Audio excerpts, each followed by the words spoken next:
Entertainment, Kuns en Vermaak met Marianah Lourens. Ja, en ek is baie opgewonde, want ek is hier so saam met my kunstenaar vriendin. Ons het mekaar lanklaas gesien. Ons het probeer uitwerk. We tried to remember how long ago it was, and we thought, well, the end of 2020, something like that. I'm so excited because she has had an amazing exhibition at GFI, and it went so well.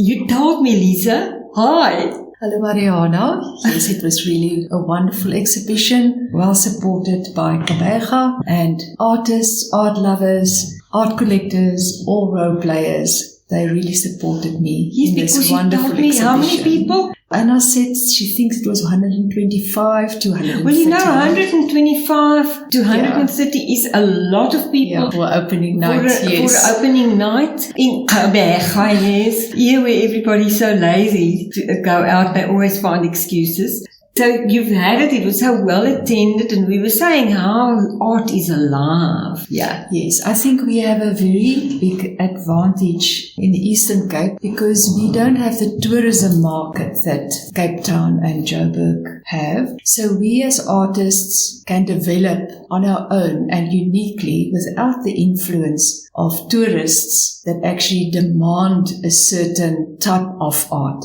So in that sense, we are actually well off. Yes, because it is South Africans mostly, and I'm so proud of our people because we have ceramic artists. We have people who do metal art. And the textile. And textile art. Yes. And the guy who does the faces with tea bags. Yes. And he does material as well, but he was always doing the lap art. Then he discovered about the tea bags. Yeah. And so our artists are so versatile. Absolutely. And they're always discovering new things to do. And if there are problems, mostly they sort it. Yes, and they push through. They push through. No That's matter very what. important. No matter what. Now, you from Witterdrift. Now, tell me exactly where is Witterdrift? Witterdrift lies between Llise and the Keerboom's River. It actually forms, I think, maybe like a triangle with Mandela Bay, Llise and the Keerboom's River. Okay. But it's a very small town, so we were about 80 children in the school from grade 1 till grade 12. And we were 3 grades in one classroom, so that poor teacher really had problems. But it was an amazing place to grow up and have my childhood. So that was very special. It was to be in a school like that. And that thing of a village that raises the child, that is how it was. Indeed. You know, that's almost disappearing even from small schools now. I think that kids don't have respect. They're not taught to have respect, and it's so sad. But to get to your art, I read that through this particular exhibition that you had, the body of work, you explore the significance of a landmark, whether physical or spiritual, and the symbol of guidance. You talk about the symbol of guidance on one's journey in life. Yeah. And it's so connective, I want to say, almost. When you look at it all, you can connect.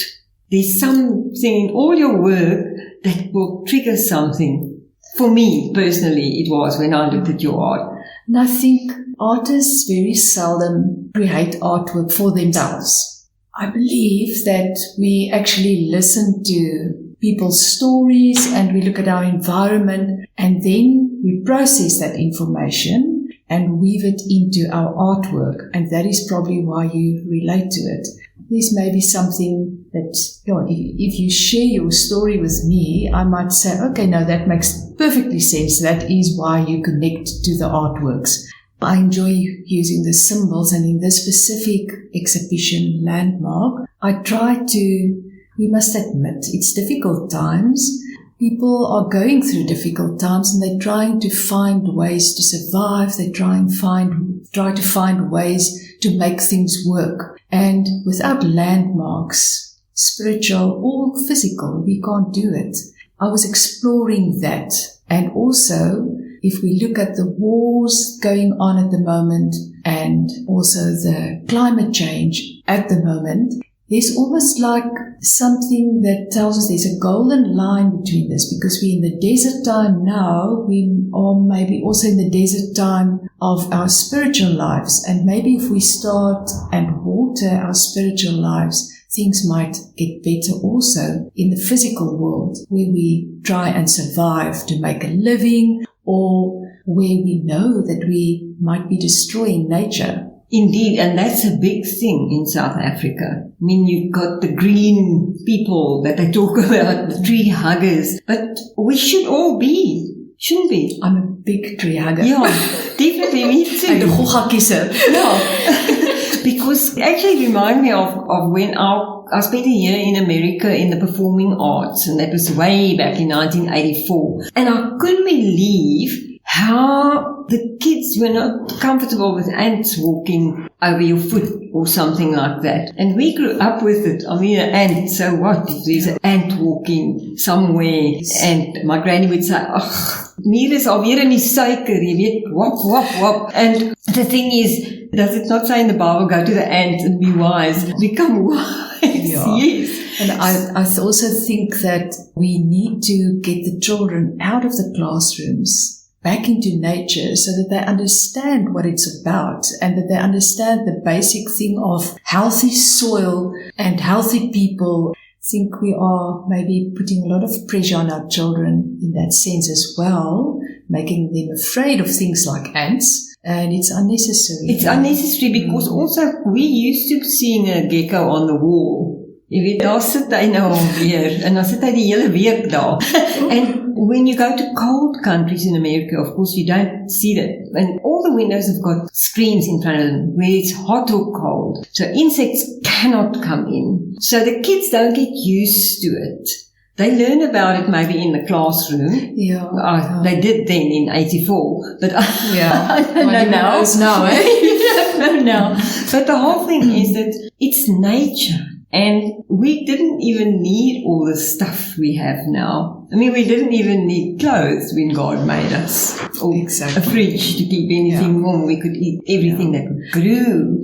There were no poisonous plants. And I think with nature, if we search that again, many other things will also be better, because it's also in nature that we find God. Indeed. The word says that. And even people who are not great God people, they will tell you, they even see things they don't understand in nature. Yeah. Well, we're part of nature. We're part of nature, indeed, yes. So this was one of your themes, the landmark. I'm sure you've had many others before in your artist life. Yes, and it's strange. I remember the last time we did see it was the coral tree, and that was quite a number of ladies getting together. Yeah, group exhibitions in PE or Bega is actually also big. So many artists coming together and sharing artwork to the viewers. I often take part. I enjoy doing the group exhibitions, like with Art on Target, the same size, same price, which I think is a wonderful exhibition. Yes, with JB.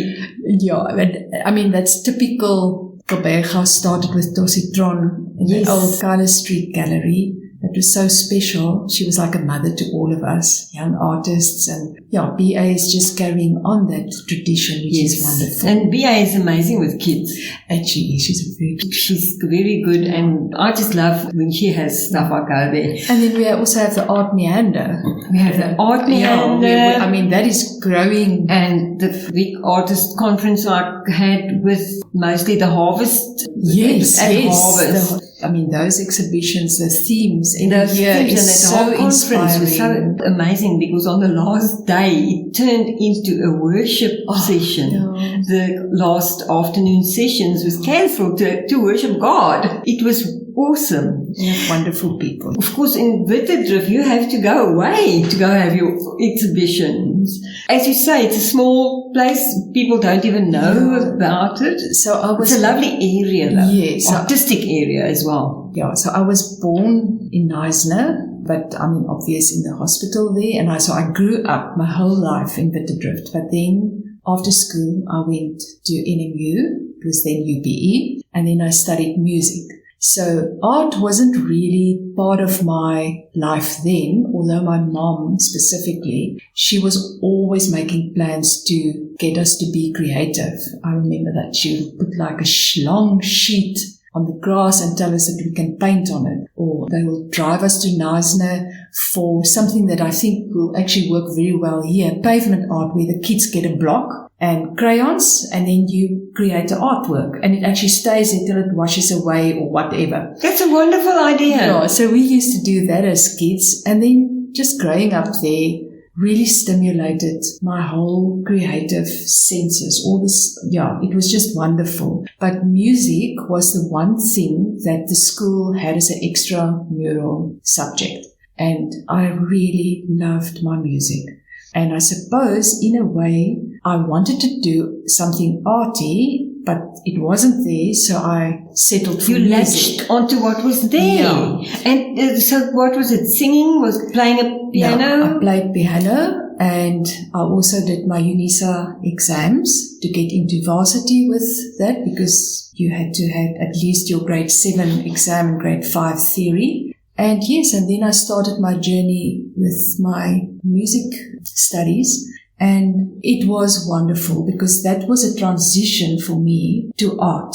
Everything that I learned at varsity about music, composition, texture, form, you can really pull through to your visual arts. So I'm very fortunate to have both worlds, or to know a little bit of both worlds. Well, you've had to get your degree or what? Yeah, in music. And then did you study art further again? So I did musicology, which maybe gives away a little bit of what I really love. And that is, I'm interested in people. I want to know, why are you doing this, and how do you do it, and what? And that is what musicology is about. So you analyze. It's like an aid. Yeah, and a way of finding out more about each other as well, because every culture's music is different. We use different things. And so musicology I really, really enjoyed. But I wasn't trained to be a music teacher. That's a total different ballgame, to be a teacher. You have to learn to be a teacher. Exactly. It's our country don't always understand. It's a very specialized thing. So I went into teaching music, but I didn't enjoy it. I loved the individual classes, but the class music, because I was never taught how to handle a class, it was a bit nerve-wracking, and I didn't enjoy it. So then it turned out that my mother-in-law, which was a potter her whole life, was teaching at an art school that a late artist started in Uitenhage, the Knap Art School. And I resigned because I felt pregnant, and we decided that I'll be a stay-at-home mom as far as we can. We never thought about money or anything, but that was just a decision we made, being very young. And I enrolled for a course there, and that's where it started. So you then only got into the visual art. Yes. But now, was your mom into music, or did she paint? She was a ceramic artist. She was a ceramic artist. But that's my mother-in-law. My mom, she's an excellent gardener, but she can also draw with a pencil amazingly. So the drawing, that she put down the thing for kids in the garden. I'm fortunate. I have a mother and a mother-in-law into art. Artistic. An artist. Yes. And of course, she kept you kids with her in the garden if you had something to paint on. She was really clever as well.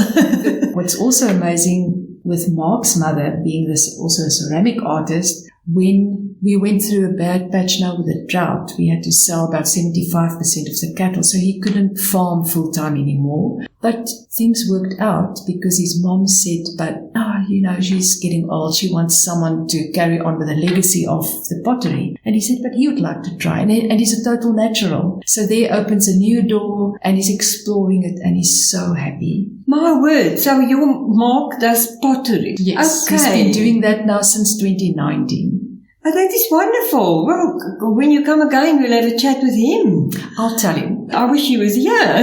Well done. So it started for you with the music.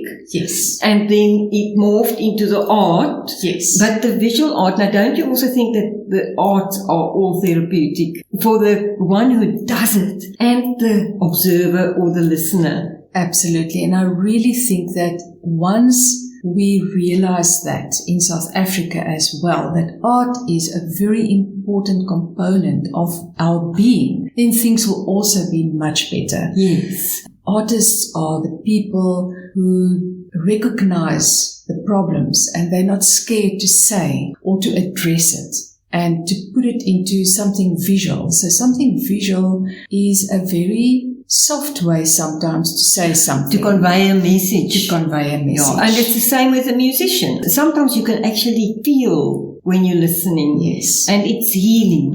It's healing. It's and very even for the person who does it. Yeah. You know, who plays the piano, who's in the band, who does the trumpet, whatever. It's just a healing process all around. So have you got one last word? It's been so nice. I can talk till tomorrow, actually. One last word. What is on the cards? Obviously more exhibitions. Are you working on another theme yet? Marianah, being a full-time artist, I think you are always busy with art in your head. You're always processing and gathering information. So I'm an artist. Yes. Yeah. So you're busy with something. Yeah. So we I'm can always say, watch this space. Yeah, we can say that. And next time when you come with Mark, then you tell us about that. So thank you so much. And I just want to say blessings for the way forward. Thank you, Marianah. Keep the arts going and don't ever give up. Keep coming back. Don't forget about us here. No, I actually live in the Elands River Valley, which is just 40 km from here. Yeah, so not that far away. No, I love it. I think I'm part of the city. Yes. So thank you so much. And as I say, blessings forward. And now it's time to say goodbye from Marianah Lourens and Art and Entertainment. Ja, Marianah Lourens en Kuns en Vermaak moet nou groet met Arrivederci.